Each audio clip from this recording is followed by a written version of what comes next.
Dr. Manmohan Singh, who has just passed away. As you know, he was born in 1932. He was over 92 years old, and he was born in Gah, which is in actually Pakistani Punjab right now, in pre-partition India. Now, from that place and time, he went on to have an illustrious educational career, an illustrious, I would say, bureaucratic career in government, and from there to join politics and have an equally illustrious, if not more, career as a minister, and then ultimately achieve the heights of becoming prime minister. So when you're looking at him, and what do we remember Miss Dr. Manmohan Singh for? The economic reforms that happened in the 1990-1991. I think he is the one who opened the, I would say, the possibilities of Indian economy. So from there, we can call him the architect. He laid the foundation of what Indian economy is now today. Now, to discuss all this and more, I have Mr. Pankaj Vohra. He's a very senior, renowned journalist. He has been an observer of politics, Indian politics, of Congress politics for a very, very long time, for decades actually. And he has known Dr. Manmohan Singh. Welcome to the show, Mr. Vohra. Thank you, Joyeeta. Thank you so much. Yes, Mr. Vohra, you have seen Dr. Manmohan Singh. What are the what all can you tell our viewers about his young days and how he grew as a, from an academic to a politician? Well, he was less of a politician and more of an academic to begin with. And my first meeting took place uh, at that point of time. He was the chairman of the UGC, and there's a very interesting story also how he became the chairman of the UGC.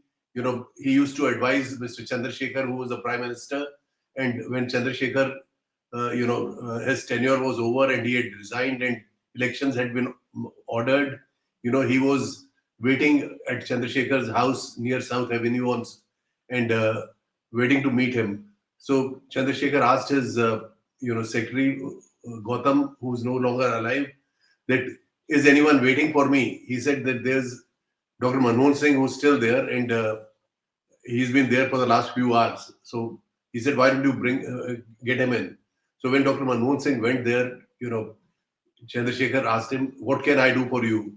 So he said that, look, I'm right now without a job and there's a vacancy in the UGC and I wish that I should go there. My children are, young and I wish to, continue with the government and I have come to you to, help me in getting me appointed as the UGC chairperson. So Chandrasekhar told him that, my tenure is now over and I have basically handed over the files and it will be very difficult. But he kept on insisting. So Chandrasekhar, sent for Mr. S.K. Mishra, who's still around, who was his principal secretary, and told him that इनकी back date से UGC की chairmanship आप कर दीजिए. And that's how he became the UGC chairperson.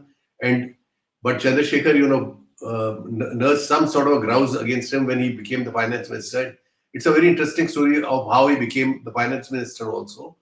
There are two versions to it. One was that he had gone to meet P.V. Narasimha Rao, and P.V. Narasimha Rao, asked him, what brings you here? So he said that I want to make sure that my UGC chairmanship remains intact.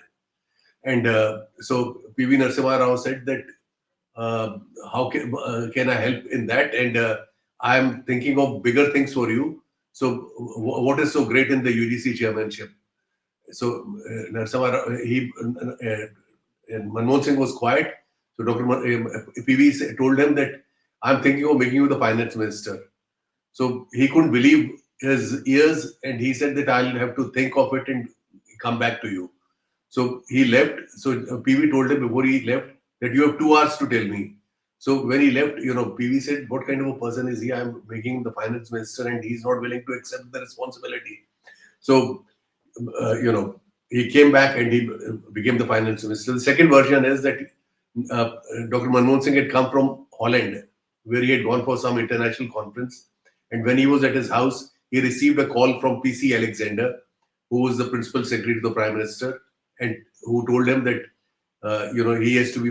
I mean, the prime minister has decided to make him the finance minister, and he should, make sure that he, reports to him and things like that. And if something goes wrong, PC Alexander joked with him that my head will be on the line.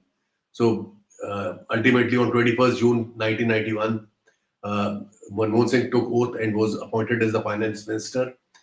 PV Narasimha Rao was initially very reluctant to go in for economic reforms, but Manmohan Singh was able to impress upon him, and he finally agreed. And he consulted his that time his principal secretary was A.N. Verma and others, and Manmohan Singh was on board, and Manmohan Singh, ushered in the era of liberalization, backed by Prime Minister, who remained his guru, who he acknowledged as his guru for a long time to come, and even before he died, he used to always say that he learnt a lot from P.V. Narasimha Rao. And then the story goes like this. Manmohan Singh continued, and then was in the Rajya Sabha and things like that. In '99, another incident took place, which led to the fall of the Vajpayee government. The Vajpayee government fell by one vote in a confidence motion, no confidence motion, which was moved in the Lok Sabha, and uh, Sonia Gandhi and the opposition MPs, they went to President K.R. Narayanan and told him that you know we have the numbers, please invite us. So that famous you know press conference outside the Rashtrapati Bhavan, where Sonia Gandhi was shown as saying, we have the numbers, so we have 272, had said. And what had actually transpired was that when Sonia Gandhi went to meet K.R. Narayanan, she had told him that she wanted Mr. Rao to be the Manmohan Singh to be the prime ministerial face and candidate, which was kept as a very closely guarded secret. What all do you know about how the economic reforms came about in the 1990s, early 1990? I think it was 1991. What I think happened? Yeah. Narasimha Rao had appointed him as the finance minister, and he had his apprehensions about liberalization, because Congress had stood for some sort of social, kind of socialist Socialism, of socialistic. economy, and Yeah. this was a total departure from what the Congress had stood for, and he knew that if it did not work out, he will have big trouble on his hands. So there were also a lot of status quoists who were reluctant to back Dr. Manmohan Singh, but he was, adamant, and he was able to convince the prime minister, the then prime minister, that I am assuring you that this will lead to, it may take a little time, but in the end, the country will prosper, and we will, will become globally relevant, and we will be at par with a lot of economic powers, and we will get support from outside, and all those things happened. And he finally managed to convince PV Narasimha Rao, who allowed him. And over a period of 5 years, when he was the finance minister and PV was the prime minister, in a very calibrated manner, Manmohan Singh introduced measures which and there was a scam also, that Harshad Mehta scam, which took place. Many people thought that will somehow derail the process, but things happened, and he continued. But the opponents of the Congress party were very also apprehensive that what all was happening was not going to be in the interests of the country. Prime Minister Chandrasekhar, former Prime Minister Chandrasekhar, I remember, told journalists who had gathered to give him a farewell, that he said that Dr. Manmohan Singh should not have been made the finance minister. So people asked him, why do you say this? So he says that I have my reservations. So everyone told him that he was also an economic advisor in your government. So he says that चाकू खरीदा था सब्जी काटने के लिए, उससे अगर कोई हार्ट सर्जरी करनी शुरू कर दे तो वो थोड़ी कुछ होगा. That means that he said that Manmohan Singh was incapable of doing justice to the ministry he was holding. But Manmohan Singh proved him wrong, everyone wrong, and he was in Rajya Sabha. His performance in Parliament was very good, and he earned the respect of even his adversaries. Everyone found him to be a mild-mannered person who spoke in a very polite manner and was respectful and did not ever forget his humble beginnings and was always grounded. And that's how. And he became in the during that period. Narasimha Rao had been was unable to retain his position after the 96 elections, and Vajpayee became for Prime Minister for 13 days, and then Deve Gowda and then I.K. Gujral. And 98, Vajpayee returned. So in 99, Vajpayee government lost the confidence motion on the floor of the House by one vote, and it led to a political turmoil.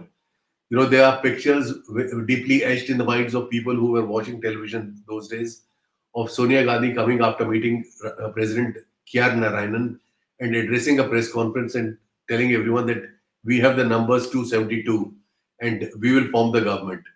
What she had actually done It's inside 5 was, o'clock. yeah, very few people know that when she went inside, she had recommended to K.R. Narayanan that once we have the numbers, he should invite Manmohan Singh to form the government. And this was a closely guarded secret. And Madhavrao Scindia, who was considered to be very close to Sonia Gandhi and who was also at once the deputy leader of opposition, he felt very slighted that, when he got to know from some sources that, it was Manmohan Singh's name. So he called his good friend Amar Singh and impressed upon him to convince Mulayam Singh Yadav to withdraw support to the new formation. And that formation could never take over as the government, and the elections were ordered and announced, and Mr. Vajpayee returned to power. But in the elections also, there is a very interesting story. Manmohan Singh was fielded by the Congress party from South Delhi, a Yes, constituency. exactly. Yeah, he was 100% expected to win. He was pitted against Vijay Kumar Malhotra, who had lost a series of elections, and most people had predicted that VKM will lose once again. Manmohan Singh would have 100% won, but people, But he lost that who election. he lost, election which he was supposed to win because congressmen who thought that he will get bigger things if he wins the election, they conspired, and there was a big sabotage of his election, and in which there are versions which say even the then Delhi Chief Minister Sheila Dikshit was also involved, and he lost. And Vijay Kumar Malhotra won that election and became a member of parliament. Manmohan Singh after that decided never to contest a Lok Sabha poll. In 2004, all No, no, expectations were. yeah, okay. Now, if I can just ask before we go into the 2004 phase. Now, so did he feel betrayed by the Congress party, and how the Congress insiders behaved against him? And so, did he feel betrayed? Was that one of the reasons why he decided to shift? I remember that he went to Assam as Rajya Sabha member. He became Rajya Sabha member from Assam. Was there any sense of betrayal and happiness with what the party people had done to him? No, if he may have felt betrayed, in words or inside, but he never expressed it. I met him in December of 2002, when the elections to Gujarat Assembly were on, and Mr. Modi was leading from the front the first assembly election which he won. And it was the month of December, and I was staying at the Taj Residency near the near the Ahmedabad airport, Gandhi, and Manmohan Singh was in the next room, and Vinod Khanna was in the room opposite. So I tried to, get some information out of him, but he was very, very tight-lipped. He talked about weather and other things, and we talked very briefly about. You had mentioned right at the beginning that he came from Gaha, which is now in Yes. Pakistan. So my father's ancestral village is also in the same area, the same region, which is the Jhelum district. It used to be the Jhelum district. So I try to, connect with him using that. So he was, very, he talked about his old this thing, but he was not willing to share his thoughts about the political situation. And then, of course, the polling took place on 11th or 12th of December, and Modi romped home to victory with a absolutely outstanding victory, one-sided election. So, and that paved the way for a lot of things. And 2004 Congress, came to power after it got 7 seats more than the BJP in the Lok Sabha elections, 145 to 138, and Vajpayee lost power. And everyone thought that Sonia Gandhi would become the prime minister. She did not, and she decided to make Dr. Manmohan Singh as the prime minister. Something. Yeah, yeah. Here, if I can ask a question, you said even the first time uh, Manmohan Singh was Sonia Gandhi's choice, and then it became 2004 as well. Yeah. What was it that made Sonia Gandhi choose Manmohan Singh? The thing is that I have my own analysis on this, which I will share with you. But at that Yes. point of time, Sonia Gandhi did not find him to be any kind of a threat politically. There were aspirants like Pranab Mukherjee, Arjun Singh, P. Chidambaram, N.D. Tiwari, and so many others, who were wanting to get to this position of the prime ministership. And, and if Sonia Gandhi had not accepted the prime ministership, they would have wanted to jump into the fray. And Sonia Gandhi made it very clear, to her lieutenants that she is not going to take over for whatever reasons. I mean, security concerns were amongst them, and she had also consulted some of her close aides who told her that if you don't accept the prime ministership, you will be the strongest Congress president ever, and if you become the prime minister, you will perhaps be the weakest prime minister in history. So she somewhere or the other thought over it, and she decided to uh, bring in Dr. Manmohan Singh as the prime minister, and there was a lot of opposition outside. There were demonstrations which were engineered more by congressmen than by Sonia supporters as such. And she decided to write a letter, and first saying that she was not accepting it. So to draft the letter, she wanted Veer Sanghvi, who was my editor in Hindustan Times, to draft that letter. So Veer Sanghvi was traveling to either he was in Thailand or in Singapore. So Sonia Gandhi, office, Madhavan, contacted me, and he told me that we are looking for Veer Sanghvi. Please find him, and he has to write this draft this letter. Ambika Soni called shortly afterwards. So I had called up Veer on his mobile number. He returned my call. I told him that this is an emergency. So he, wrote something and sent by fax, which was his secretary, typed it out, and I, uh, enabled that fax message to be sent to 10 Janpat at a specific email ID, which was, I think, a Yahoo or a Hotmail. And it was, and that is exactly the same letter which Sonia Gandhi released to the press. And then she wanted Dr. Manmohan Singh to be elected. So Fatehdar, who was a Nehru Gandhi family loyalist, he went to Sonia Gandhi and told her that, look, I mean, the Congress Parliamentary Party will elect you as the leader and then authorize you to nominate someone to be the prime minister. And the person who gets the prime minister's job should always feel that he's not been elected by the parliamentary party, but been nominated by someone who has been elected. And that's how Manmohan Singh became the prime minister. And when Manmohan Singh became the prime minister, some of his senior colleagues tried to bully him, but he was unruffled. He had seen it all. He he knew how to conduct himself. So he handled Pranab Mukherjee, Chidambaram, Arjun Singh, everyone quite well, and that's how. But he was only adamant when it came to the Indo-US nuclear deal, where Yes. people in the Congress told Sonia Gandhi and everyone that the government will fall. The left parties had 50 to 60 members who were supporting it, and they were not on the same page as the Congress was. But he was adamant. He managed to win the vote of confidence. Sorry, the vote for endorsement of the Indo-US nuclear deal, and that was the high point of his career.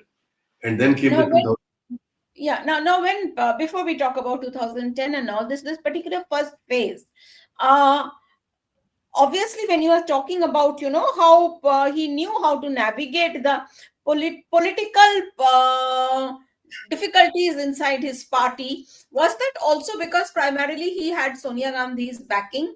And you see, there is also an accusation which is also there about the second phase as well of his, I mean the second term, that he was basically, the government was actually being run by the 10 Janpath and National Advisory Council headed by Sonia Gandhi. So Manmohan Singh was just, it is said that he was a puppet, that he was a mukhota. That was a very common term used at that time. Was that correct? Well, to my mind, he and Sonia Gandhi shared a very good chemistry. You know, when it came to certain policy decisions, they would talk, I think, before the cabinet meeting, or these differences never came out in the open. And Sonia Gandhi never, made sure that there was no disrespect shown to Dr. Manmohan Singh publicly, and that publicly she never differed with his policies. Internally, there may have been differences, which very difficult to uh, say what they were or how they were. But the first tenure of Dr. Manmohan Singh was, went off very smoothly, and he was able to carry the entire flock with him. And the Congress Party was also very strong at that point of time. They had a plenary in Hyderabad in 2006 January. They had a chief ministers conclave again in 2006 in Nainital, and there was a connect with the organization, and the organization was very much there and very much relevant, which it is not now. So at that point of time, there was also this attempt by a section of the Congress to make make Pranab Mukherjee as the deputy PM. So this, conspiracy was going on, and Ahmed Patel, who was Sonia Gandhi's political advisor, was privy to it. So, what happened was that in the chief minister's conclave in Nainital, after the conclave was over, there was a press conference at the venue, and Manmohan Singh was taking questions from everyone. So I was with the Hindustan Times. I was the political editor at that point of time. I asked him, "Is there any move to make somebody a deputy prime minister?" So before Manmohan Singh could answer, Sonia Gandhi took the mic and said that, categorically denied that there was any such move, and that there will be no deputy prime minister. And the entire speculation of Pranab Mukherjee getting promoted, went for a six. And later I had asked Sonia Gandhi that why did she have to say this, when I had gone to meet her at her house. So she had told me that there was this concept of deputy prime minister is totally wrong. Look what happened in the NDA government, where Advani was always breathing down Vajpayee's neck, and it was not a very successful experiment. So if he's the prime minister, he should remain the prime minister, and there should be no deputy.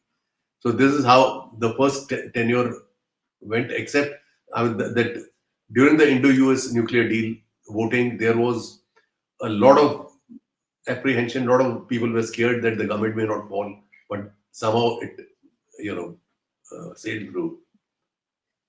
And So it was kind of a given at that time, perhaps, that he would win the 2009 Lok Sabha elections, and he did win.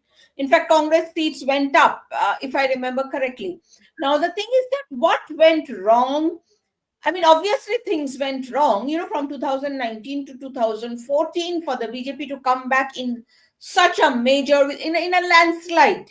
That's how Mr. Modi came to power. So, how much of the things that went wrong in the second half of the second tenure was because of Manmohan Singh, or was it because of, again, 10 Janpath's influence and the others, people surrounding 10 Janpath's influence, who was basically made, I mean, things went totally awry in the second term? the thing is that, after his first term, Manmohan Singh had emerged as an icon for the middle classes, They used to Yes. adore Manmohan Singh, and they used to think that one amongst them has occupied the position of the prime minister, and he's the most learned and educated prime minister India has ever had. And these kind of things were there. So when Advani was projected for the prime ministership for the first time in 2009, so he started attacking Manmohan Singh and calling him as a nikamma prime minister, as a useless prime minister. This somehow did not go well with the followers of the BJP, who were mostly middle class people, who retaliated. And in the 2009 elections, Congress, which used to not win very well in urban centers, was able to win, score very major victories in most urban cities, including Delhi and Bombay. And uh, and Congress, went up their numbers from 145, they went to 200, 2000, 205, and BJP from I was 138 went to yeah. 116. And Manmohan Singh was very much there. So the trouble which perhaps started was the sycophants within the Congress tried to give this impression that this increase of 60 seats the Congress had was on account of Rahul Gandhi taking a lot of interest in a lot of things. When the fact is that those 60 seats which had been added to the Congress tally were on account of were all middle class urban seats, and most of them, and Manmohan Singh was responsible. So 2009, a lot of things happened. Mr. Chidambaram became ambitious. There was a tussle between Mr. Chidambaram and Pranab Mukherjee which was going on. Rajshekhar Reddy, who was, you know, Andhra uh, Chief Minister, yeah, because right? of whom Congress formed the government both in 2004 and 2009, because in 2004, Andhra Pradesh gave Congress 29 seats and gave 33 seats in 2009. 2004, 29, and 2009, 33 seats. He died in a plane crash in September, I think it was September Same thing. 2009. And then he was an aspirant also. Many people thought that from south of India, if there was someone who could become the prime minister, who had a complete hold over his state, that was YSR. And things started moving in that direction. And then there was this internal Congress fight. This entire, if you read A Raja's book, he's mentioned and he's hinted, and it was reported in the Sunday Guardian also, that this entire 2G scam, this appointment of Vinod Rai as the CAG, it was Hmm. all a part of a section of the Congress wanting to scare Dr. Manmohan Singh and make him, compel him to resign so that they could take over. Dr. Manmohan That's Singh, he stuck to this thing, but corruption, one scam or the other. Now if you look at it, in hindsight, those were scams which have all got thrown out in the court, but they created a perception of his government being extremely corrupt. The 2010 Commonwealth Games added to it, to this corruption perception, and the perception continued. And BJP was also waiting in the wings. At that point of time, there would be very interesting exchanges in both houses, where Manmohan Singh and Sushma Swaraj, who was the leader of opposition in Lok Sabha, would have a very friendly banter, and which often resulted in shero shairi and Urdu couplets being exchanged. They both had respect for each other. But finally, by the time 2014 came, in 2013, the RSS took a decision, and Mr. Modi was, it was decided that he will be the prime ministerial face. Mr. Advani was disappointed, and there were some misgivings, but Congress perception was so bad that in the 2014 elections, the vote, in my view, which benefited the BJP, was a vote which was against the Congress, because against the Congress. most people thought that Congress was a corrupt party, and and it had tilted towards the minorities, because in those 4 5 years, this impression had got created that Congress was doing everything and ignoring the majority community, which the BJP was able to cash in. So that's how 2014 started. No, And but then at the same time, when you're looking at that second tenure, it's a fact at that time onwards, Congress's organizational rot also started from that time. But perhaps Dr. Manmohan Singh was not involved in the party part at all. That is true. That is largely true because the thing is that the Congress, organization's decline had started till 2007 and 2008. Sonia Gandhi used to take a lot of interest. She used to, meet block workers, district level workers. There would be meetings which would be held, and but after 2009, somehow Congress started taking things for granted. The organization was ignored, and uh, what led to the Congress, decimation in 2014 was also a very very weak organizational structure. There are two parallels which can be drawn. In Delhi, Sheila Dikshit remained chief minister for 15 years, but she destroyed the organization. She did not allow the organization to grow. She did not groom any second generation leaders. Same thing nationally. Congress, Sonia Gandhi, should have ensured that the organization was never weakened. But she had, according to versions which are disputed in many quarters, she had given the charge to Ahmed Patel to run the organization, and Ahmed Patel had his priorities, and that is how the story goes. Now it's very difficult for me to say anything beyond this because the Congress organization has never been the same ever again.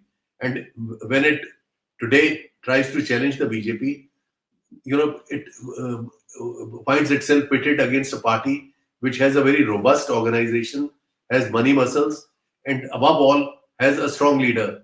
In case of Congress, the organization is not there, and that's why most of the seats where BJP wins are in its direct fight against the Congress. 80% of Yes. the seats where BJP is pitted against the Congress are won by the BJP.